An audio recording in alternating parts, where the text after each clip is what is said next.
Bismillahirrahmanirrahim. Assalamualaikum warahmatullahi wabarakatuh. Baik teman-teman, hari ini kita akan membahas tentang konsep probabilitas ya, atau disebut juga sebagai peluang. Nah, peluang ini terjadi pada semua peristiwa yang belum terjadi ya, atau kita mudahnya kita sebut mungkin gitu ya. Besok hujan atau tidak ya? Nah, mungkin hujan, mungkin juga tidak gitu ya. Gitu. Nah, kalau mungkin saja itu kita tidak tahu berapa persen gitu kan. Nah, kalau misalnya kata mungkin tersebut kita berikan nilai secara numerik, maka itu disebut sebagai peluang ya. Jadi, pemberian nilai numerik pada sesuatu yang bersifat mungkin kita sebut sebagai peluang. Contohnya, peluang besok hujan adalah 0,75%. Lalu dalam suatu perlombaan, peluang menang adalah 50%, peluang sakit 30%, peluang benar adalah 90%. Nah, ini jadi peluang. Kenapa? Karena sudah ada nilai numerik yang diberikan pada pada sesuatu yang bersifat mungkin gitu. Oke, dalam konsep probabilitas atau peluang ada beberapa istilah ya yang perlu teman-teman tahu. Yang pertama ada istilah ruang sampel. Ruang sampel adalah himpunan semua kemungkinan peristiwa yang mungkin terjadi. Lalu yang kedua adalah titik sampel. Titik sampel adalah anggota yang ada dalam ruang sampel, anggota atau elemen objek yang menjadi fokus perhatian. Lalu ada kejadian atau peristiwa, yaitu proses terjadinya sesuatu, baik disengaja, secara eksperimentasi, ataupun tidak. Peristiwa yang mempunyai kesempatan yang sama disebut equally likely. Nah, lalu kejadian saling menghilangkan atau mutually eksklusif ya, misalnya kelahiran seorang bayi. Nah, kemungkinannya kan laki-laki atau perempuan ya pada saat seorang ibu mau melahirkan gitu kan. Kemungkinan bayi yang lahir adalah laki-laki atau perempuan. Pada saat terjadi kelahiran seorang bayi, maka peluang melahirkan perempuannya kan nggak ada gitu kan. Jadi untuk contoh ini, maka kita buat ruang sampelnya itu ditulis S sama dengan laki-laki, perempuan. Nah, ini adalah ruang sampel nih. Ya, yang dalam kurung kurawal ini adalah ruang sampel. Titik sampelnya yang mana? Titik sampelnya adalah yang ini. Yang laki-laki dan perempuan. Ya. Laki-laki dan perempuan disebut titik sampel atau sampel point gitu. Jadi teman-teman, beberapa istilah yang perlu teman-teman ketahui. Yang pertama adalah ruang sampel. Yang mana sih ruang sampel? Yang ini ya, kemungkinan peristiwa yang terjadi. Jadi misalnya seorang ibu akan melahirkan seorang bayi, kan kemungkinannya ada dua tuh, bayi laki-laki atau bayi perempuan yang lahir gitu ya. Jadi ditulis seperti ini. Kemudian titik sampelnya ini adalah fokus atau anggota objek yang menjadi fokus perhatian, yaitu laki-laki dan perempuan. Nah, ini adalah titik sampelnya gitu. Dan peristiwa yang mungkin terjadi di dalam probabilitas adalah kejadian atau peristiwa yang mempunyai kesempatan yang sama, yang kita sebut equally likely, dan yang saling menghilangkan kita sebut mutually exclusive. Oke ya.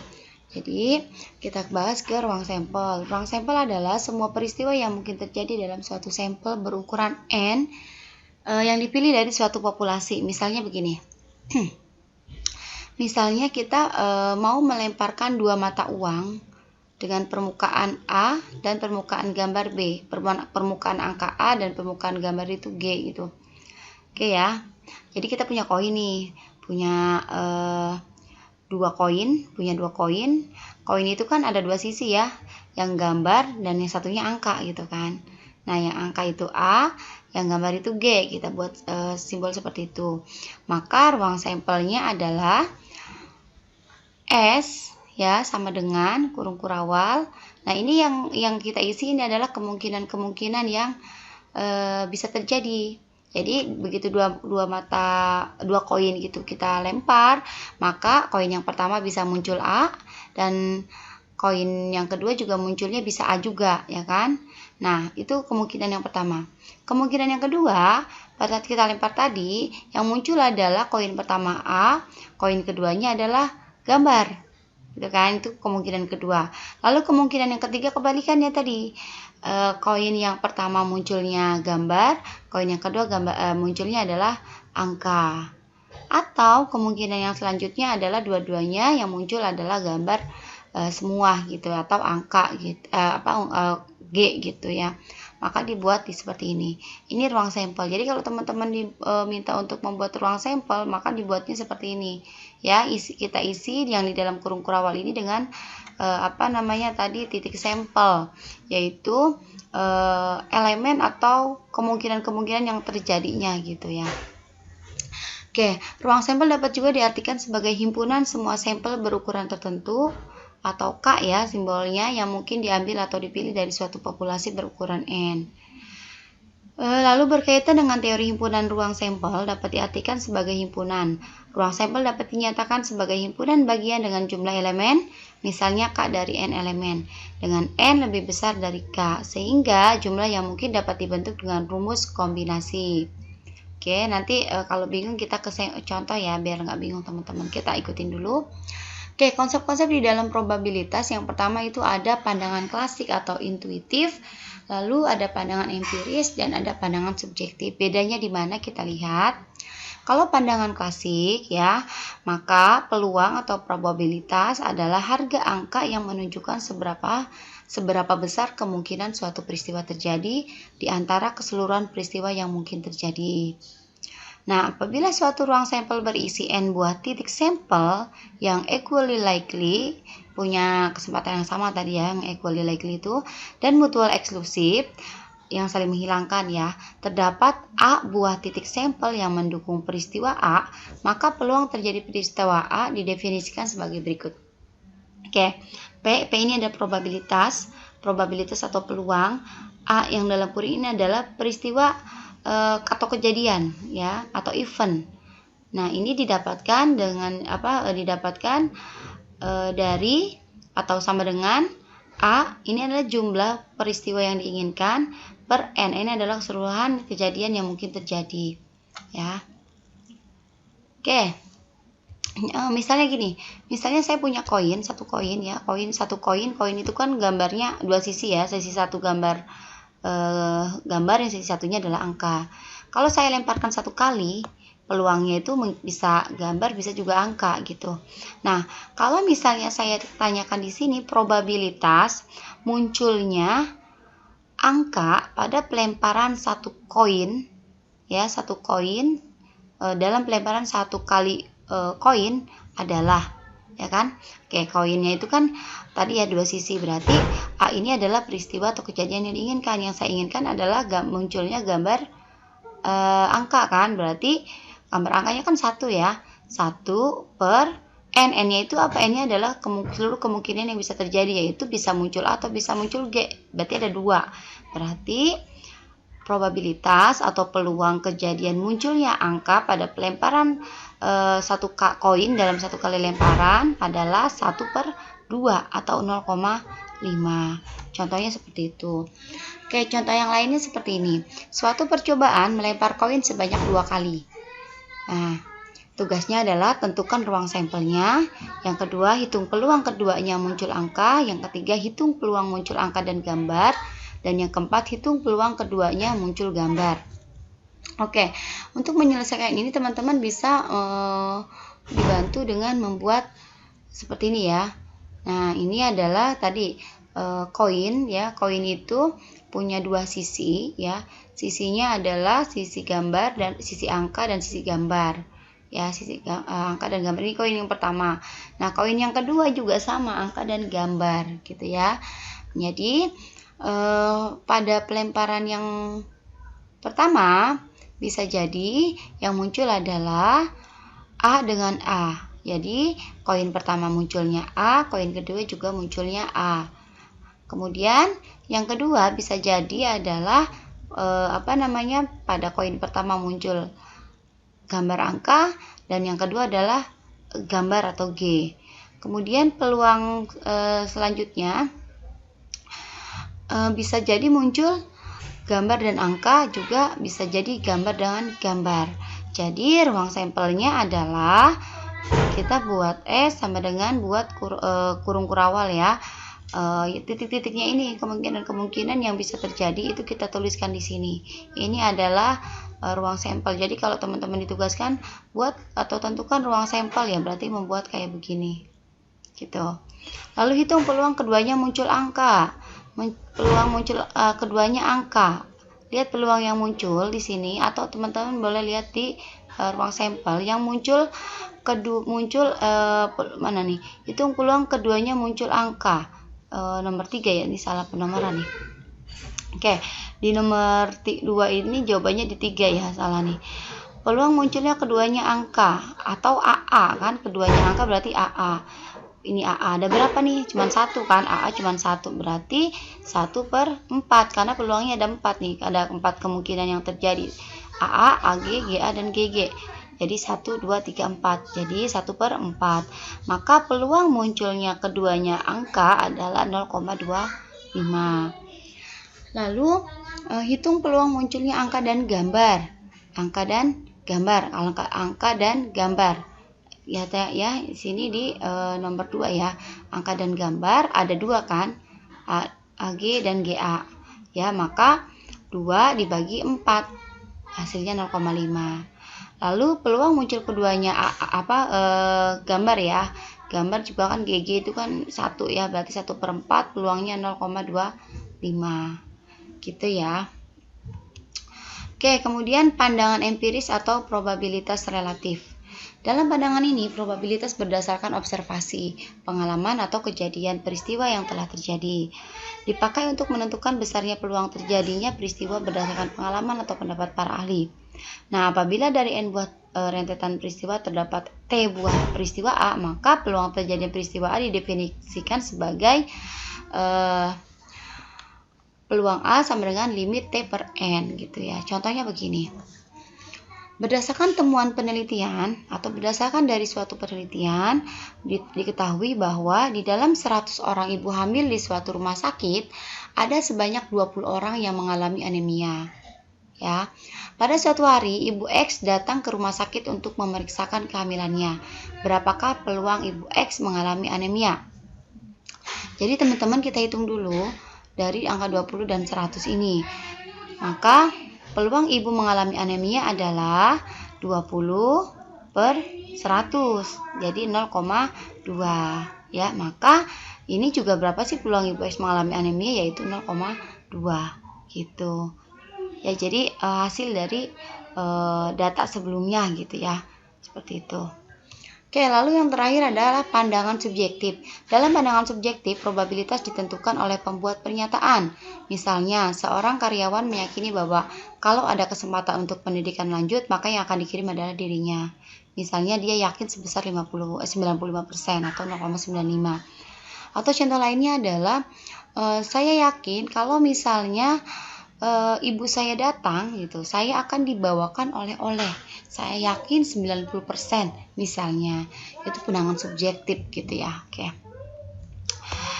Nah, dalil-dalil di dalam peluang ya, di sini sebuah peluang atau sebuah kejadian atau peristiwa A bisa 3 ya, bisa 3, ada 3 dalil di sini.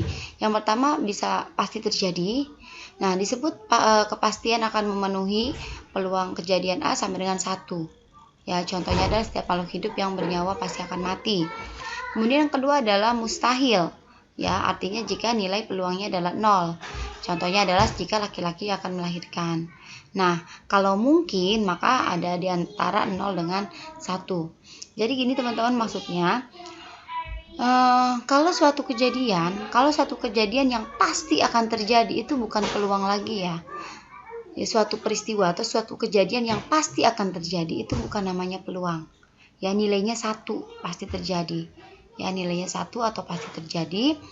Itu bukan peluang. Contohnya adalah bahwa setiap makhluk yang bernyawa akan mati. Itu kan pasti itu. Semua yang bernyawa akan mati gitu. Itu adalah kejadian yang pasti. Itu berarti bukan peluang. Lalu kejadian mustahil. Ya, kejadian yang pasti terjadi. Yang kedua kejadian yang mustahil. Kejadian mustahil ini adalah kejadian yang pasti tidak akan terjadi gitu. ya. Ini juga bukan peluang. Ya, kalau yang mustahil terjadi nilainya 0. Contohnya apa? Contohnya adalah kejadian laki-laki yang akan melahirkan, itu mustahil gitu ya. Maka itu bukan peluang. Tapi kalau misalnya suatu peristiwa mungkin terjadi, dia berada di rentang 0 sampai dengan 1. Nah, ini yang disebut dengan peluang. Oke, teman-teman ya, paham ya? Jadi, peluang ini untuk suatu peristiwa yang mungkin terjadi. Kalau peristiwa yang pasti terjadi atau pasti tidak akan terjadi, itu bukan peluang, ya. Jadi, sekali lagi, peluang hanya untuk kejadian atau peristiwa yang mungkin terjadi saja, di mana nilainya adalah antara 0 dan 1. Oke, apabila A ini ada garis atas ya, ahead sini ya, ada topinya gitu. Ini topinya nggak pas, adalah bukan peristiwa A, maka berlaku peluang A bukan A sama dengan 1 dikurangi peluang A, ya. Misalnya gini, misalnya peluang untuk munculnya mata dadu yang ganjil adalah 3/6, maka P untuk mata dadu yang genap adalah 1 dikurangi 3/6 sama dengan 3/6 juga. Gitu. Contoh lainnya begini teman-teman. Misal saya melemparkan melemparkan koin, tadi dua sisi ya, ada A dan G. Saya lemparkan. Nah, kalau berapa sih peluang munculnya bukan angka? Bukan angka berarti gambar dong, ya kan? Gambar berarti satu kalau tadi kita lihat peluang munculnya A adalah 0,5, maka peluang munculnya bukan angka adalah 1 min peluang terjadinya angka, yaitu 1 dikurangi 0,5 gitu. Oke, selanjutnya apabila A dan B merupakan dua buah peristiwa, maka berlaku hal berikut. Yang pertama adalah peluang A gabungan B sama dengan peluang A ditambah peluang B, ya, yaitu di sini adalah mutually eksklusif atau saling asing. Eksklusif komplementer, di mana kejadian A meniadakan atau menghilangkan kejadian yang lain, yaitu di sini adalah kejadian B. Begitupun sebaliknya, kejadian B menghilangkan atau meniadakan kejadian A. Lalu peluang A gabungan B sama dengan peluang A ditambah peluang B dikurangi peluang A irisan A dan B. Di sini addition law of probability atau kejadian inklusif ya. Misalnya kejadian pengambilan kartu as atau kartu skop dari satu set kartu. Dan ternyata kartu as dan atau kartu skop. Lalu peluang A irisan B sama dengan peluang A dikali peluang B. Nah, ini adalah untuk kejadian yang independen atau kejadian yang saling bebas. Misalnya kejadiannya munculnya mata dadu yang pertama 2 dan mata dadu yang kedua adalah 5. Ini saling bebas karena yang mata dadu yang pertama itu sendiri, yang kedua juga sendiri gitu, nggak ada saling berkaitan. Lalu peluang A irisan B sama dengan peluang A dikali peluang kejadian B dibagi A. Nah, di sini ini adalah multiplication law of probability atau kejadian bersyarat, di mana peluang B per A biasa disebut condition law of probability. Oke, biar nggak terlalu bingung teman-teman, kita bisa ke contoh ya. Peluang suatu kejadian ya. Yang pertama kita bahas peluang gabungan atau inklusi. Contohnya adalah suatu survei tentang penyakit yang diderita pasien yang berkunjung ke puskesmas. Nah, diketahui terdapat 200 pasien yang menderita suatu penyakit, yaitu 110 kasus ISPA, 100 kasus diare, dan 40 diantaranya mengalami sakit ISPA dan diare. Tugasnya adalah buatlah diagram Venn.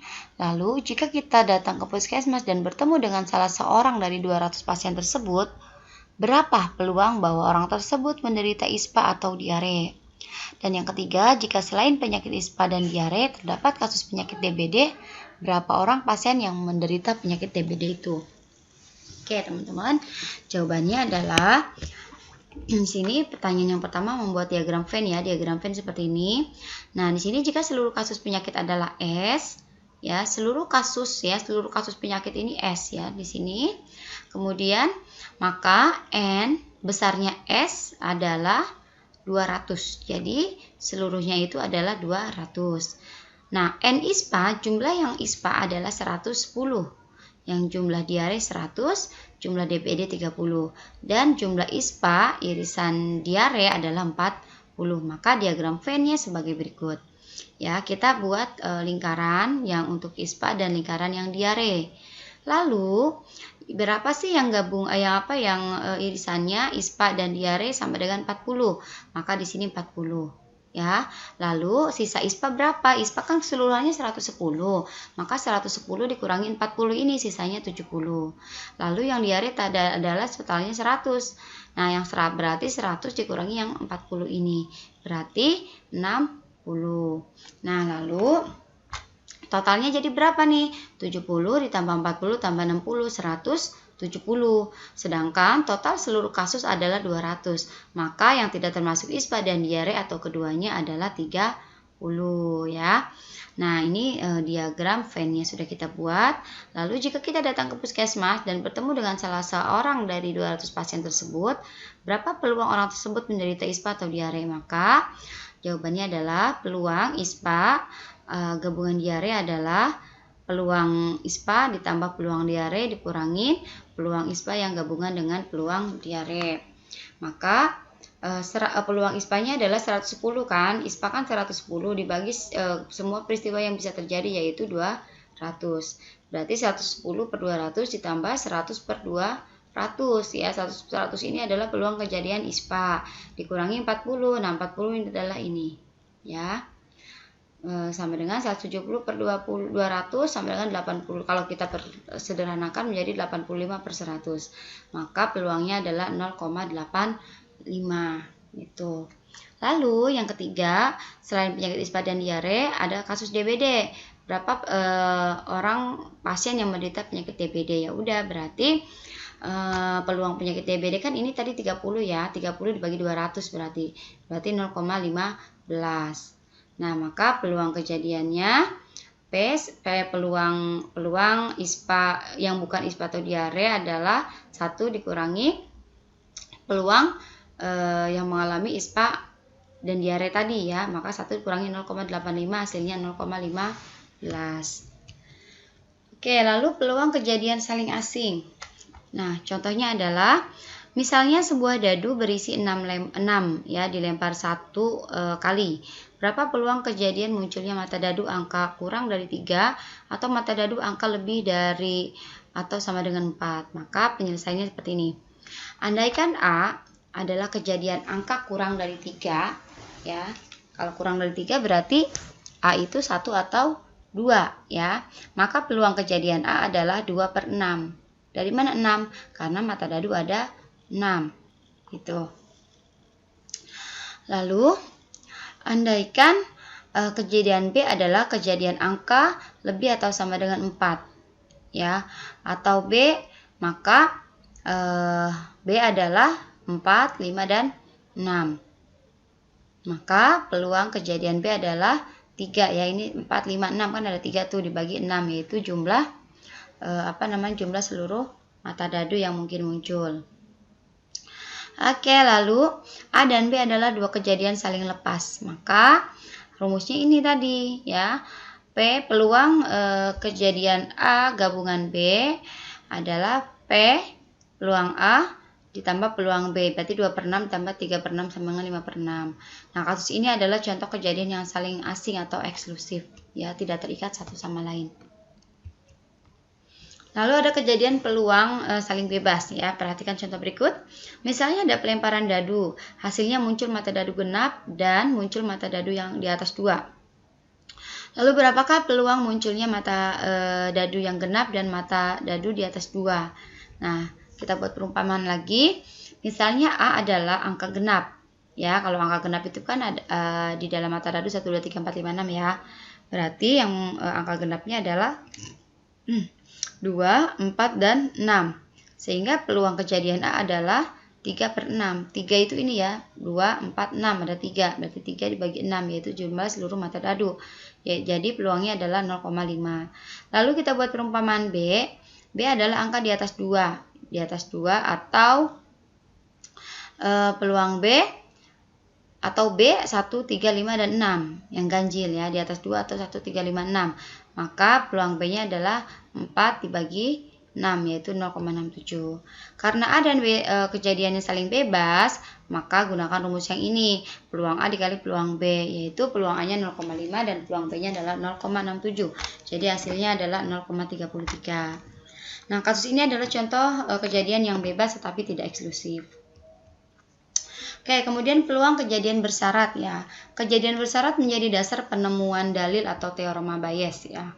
Nah, peluang atau probabilitas B bersyarat A ditulis P, peluang B bersyarat A. Artinya menentukan peluang B dengan syarat A gitu.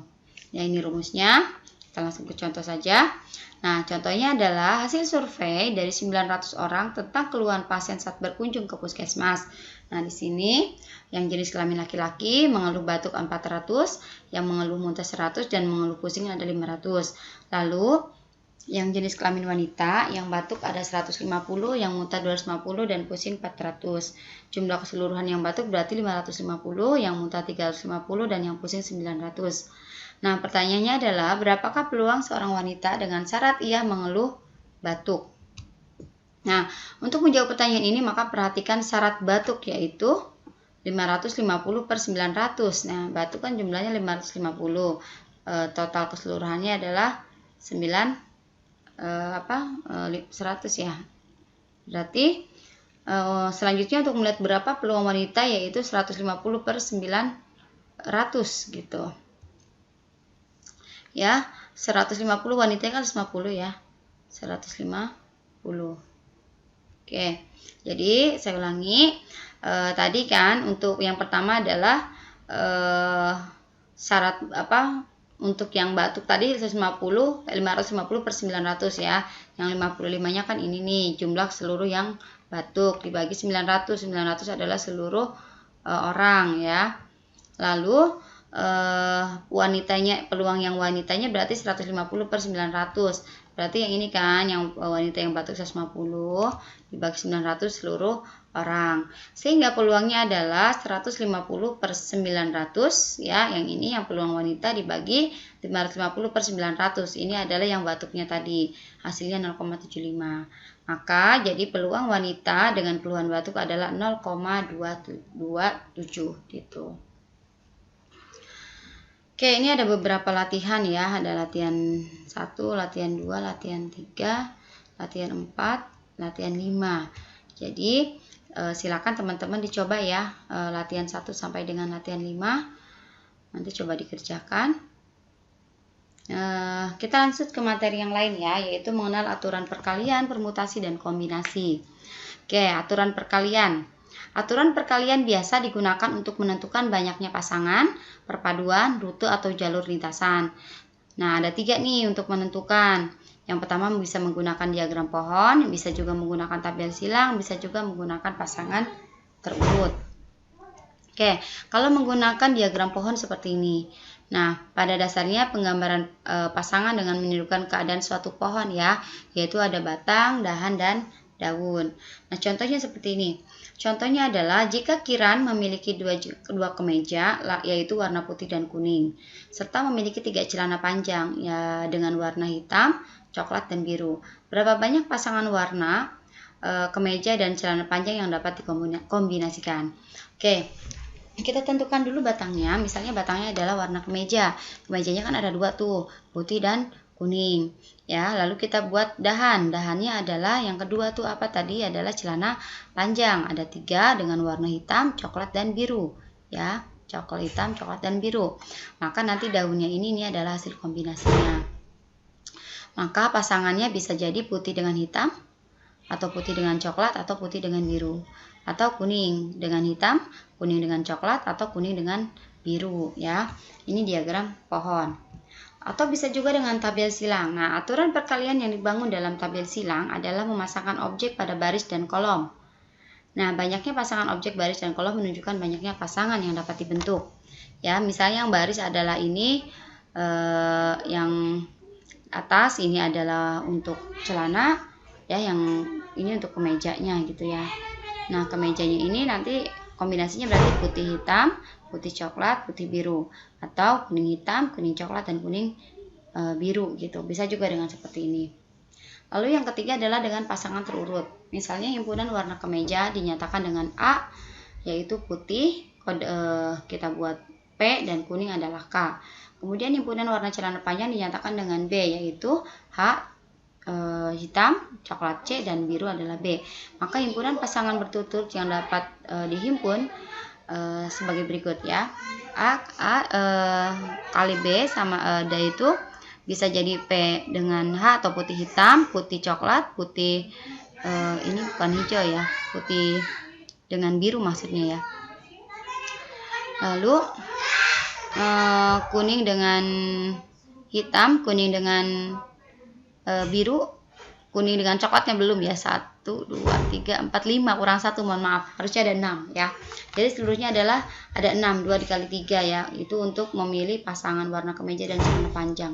Di sini kurang 1 ya, yaitu kuning dengan coklat ya. Oke. Nah, kemudian yang selanjutnya adalah ilustrasi lintasan. Ini contohnya sebagai berikut. Kiran akan berangkat dari kota A menuju kota kota C melalui kota B. Jadi, Kiran ya berangkat dari kota A mau ke kota C melalui kota P dan kota Q. Atau ya bisa lewat kota P atau kota Q.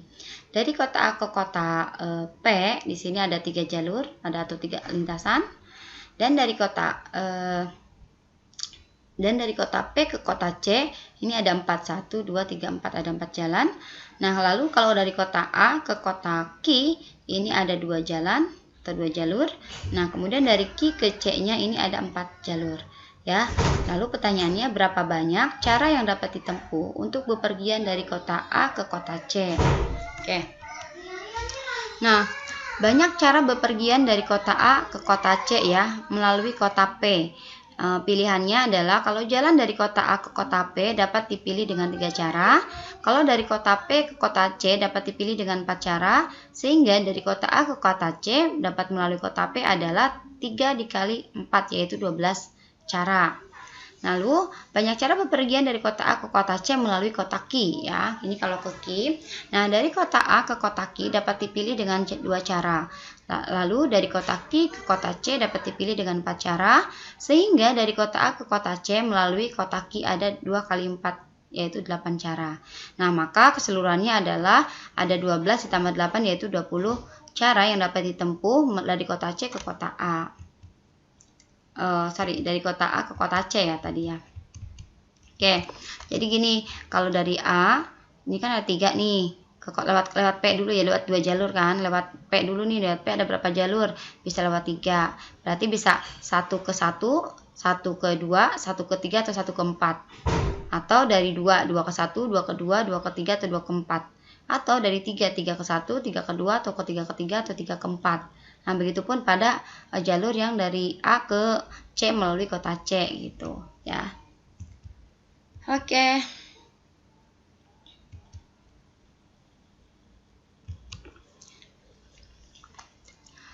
Ini mohon maaf, kenapa tak jadi tinggal C doang. Ini maksudnya permutasi ya. Kita masuk ke pembahasan permutasi. Jadi ini permutanya hilang, tinggal C-nya aja. Nanti saya perbaiki ya. Jadi maksudnya permutasi. Oke, kita bahas apa sih permutasi? Permutasi K unsur. Jadi permutasi K unsur yang diambil dari N unsur yang tersedia, di mana tiap unsur itu berbeda, adalah susunan dari unsur itu dalam suatu urutan. R kurang sama dengan N. Nah, banyak yang permutasi K unsur yang diambil dari N unsur tersedia dilambangkan dengan notasi berikut. Nah, kalau dari kata-kata teman-teman bingung, tapi kalau teman-teman lihat lambangnya ini mungkin akan lebih mudah ya. Seperti ini. Lalu kita lihat faktorial. Untuk setiap bilangan asli yang N, maka N faktorialnya ya, kalau ada tanda seru dibaca faktorial, didefinisikan sebagai N faktorial sama dengan 1 kali 1 kali 2 kali 3 kali 4 sampai dengan dikali N gitu ya. Nah, misalnya faktorial 3, maka faktorial 3 adalah, atau 3 faktorial adalah 1 kali 2 kali 3 sama dengan 6. Berapa faktorial 2? Faktorial 2 adalah 1 dikali 2, yaitu 2. Berapa faktorial 4? Berarti 1 kali 2 kali 3 kali 4 gitu. Oke ya. Nah, contoh, berapakah banyak permutasi dua huruf yang diambil dari huruf-huruf A, B, C, D, dan E dengan menggunakan aturan perkalian? Banyaknya susunan yang mungkin seluruhnya adalah, berarti P 5 dan ini adalah 2, artinya di sini 5 faktorial dikurangi 5 dikurangi 2 faktorial, maka 5 faktorial kurangi 5 kurangi 2 adalah 3 faktorial. Berarti 5 faktorial itu 1 kali 2 kali 3 kali 4 kali 5 dibagi 1 kali 2 kali 3. Ya, ini dicoret, tinggal 4 kali 5. 1 berarti ada 20 buah ya.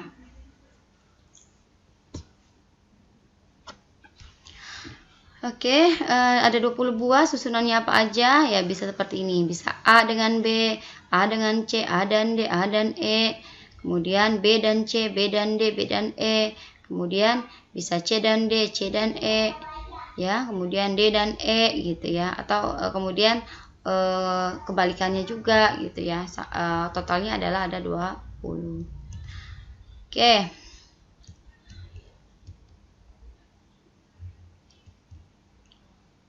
Mana tadi? Oke, ini lanjut ya. Lalu kombinasi ya, kombinasi tadi permutasi, sekarang kombinasi. Nah, kombinasi n unsur yang berlainan diambil k unsur adalah penyusunan k unsur di antara n unsur dengan tidak memerhatikan urutannya. Kombinasi k unsur dari n unsur ditulis dengan C ini adalah kombinasi nk sama dengan n faktorial dibagi k faktorial dikali dengan n min k faktorial. Misalnya di sini contohnya adalah ada 4 unsur A, B, C, D, maka terdapat 6 kombinasi 2 unsur dari 4 unsur yang dapat disusun, yaitu AB, AC, AD, BC, BD, dan CD. Unsur AB dan BA dianggap sama ya kalau dalam kombinasi ya. Dalam kombinasi itu A dan B maupun B dan A itu sama. Kalau permutasi tadi enggak ya, AB dengan BA itu berbeda gitu. Oke.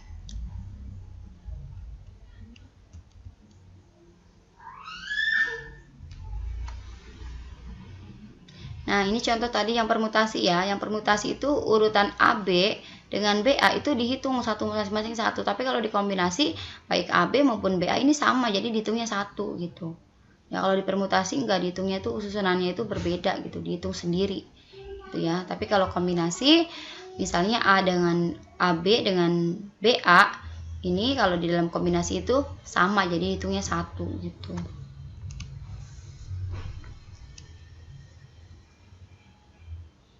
Oke. Contohnya begini. Suatu lembaga dengan personil sebanyak 12 orang yang terdiri dari 7 orang wanita dan 5 orang pria akan dibentuk sebuah delegasi yang beranggotakan 4 orang. Berapa banyak delegasi yang dapat dibentuk jika disyaratkan? 1.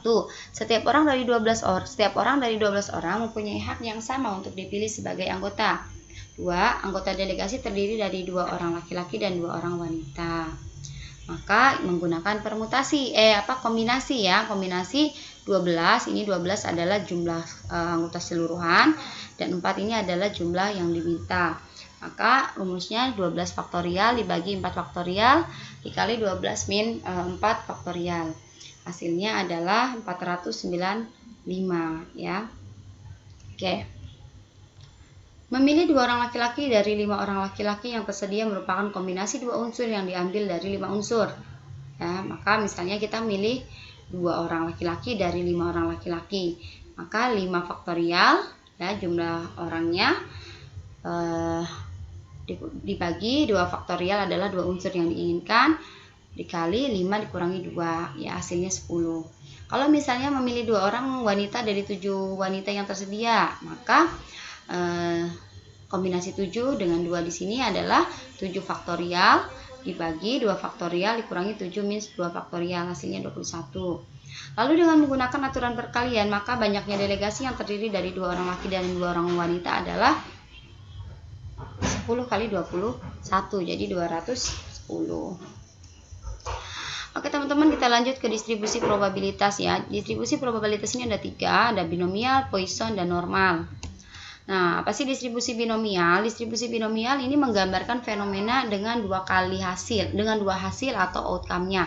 Jadi outcome-nya itu atau hasilnya itu dua ya. Jadi saya ulangi, distribusi binomial menggambarkan fenomena dengan dua hasil atau outcome. Hasil atau outcome itu sama. Sebagai contohnya adalah peluang sukses dan gagal. Suatu peluang kejadian hasilnya sukses atau gagal. Atau suatu peluang lainnya yaitu sehat dan sakit gitu ya, atau yang lainnya. Jadi cuma dua, sukses gagal, sehat sakit, lulus tidak lulus misalnya gitu ya. Penemu distribusi binomial adalah James Bernoulli, sehingga kadang distribusi binomial disebut juga distribusi Bernoulli gitu ya. Jadi kalau teman-teman baca referensi lain ada menyebutkan distribusi Bernoulli, itu maksudnya distribusi binomial. Ada syarat distribusi binomial. Yang pertama adalah jumlah trial merupakan bilangan bulat. Kemudian setiap eksperimen mempunyai dua outcome atau dua hasil, yaitu misalnya sukses dan gagal, laki-laki perempuan, sehat sakit, setuju tidak setuju. Ya, itu adalah distribusi binomial. Ya, bukan setuju, tidak setuju, sangat setuju, kurang setuju. Nah, itu enggak ya. Tapi kalau di dalam binomial itu B itu dua ya. Jadi dua hasil. Nah, peluang sukses sama setiap eksperimennya. Lalu setiap eksperimen ini independen satu sama lain, jadi tidak terikat satu sama lainnya.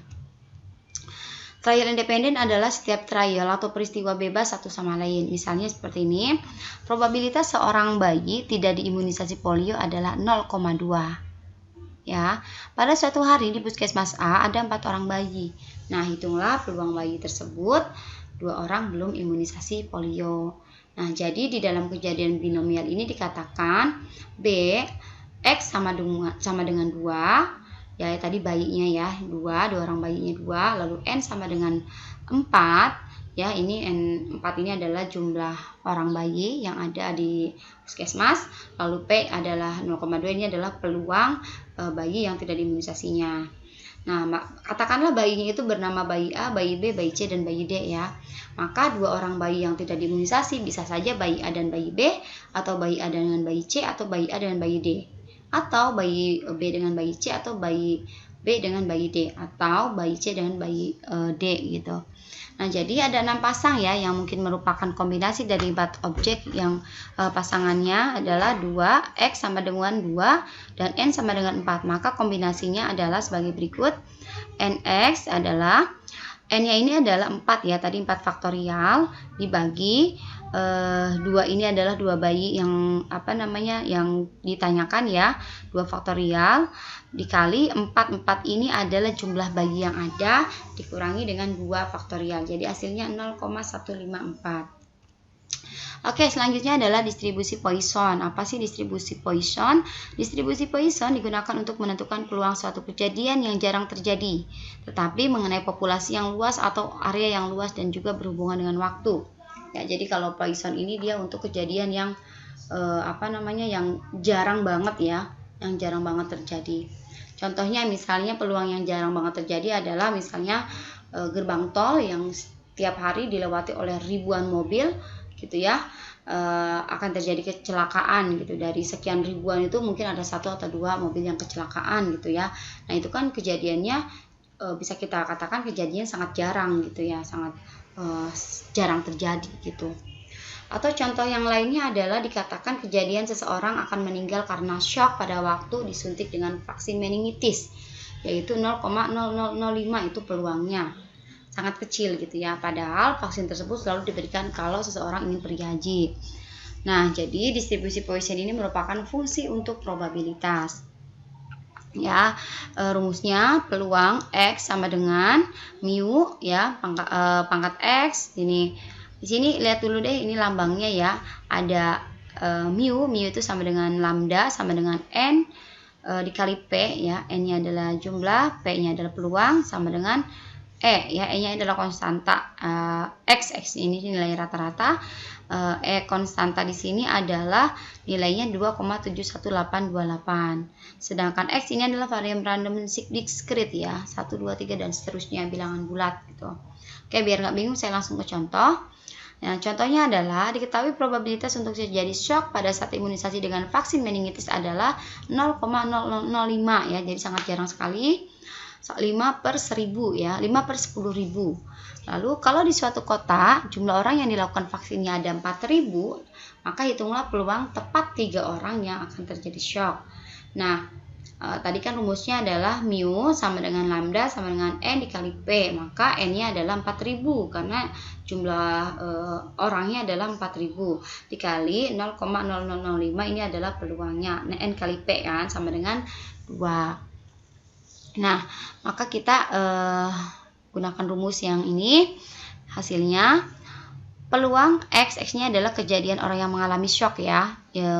Tepat 3 orang di sini sama dengan 2 adalah tadi ya n kali P, ini rata-ratanya pangkat 3 ya, 3 adalah orang yang tadi diinginkan ya, 3 orang yang mungkin akan terjadi shock, dan dikali dengan nya adalah konstanta ya, konstantanya itu 2,71828 di pangkat min 2 ya, ini adalah min 2 tuh tadi yang mu-nya ya, atau rata-ratanya yaitu 2 dibagi dengan x-nya adalah 3 tadi ya, 3 faktorial, hasilnya 0,1804.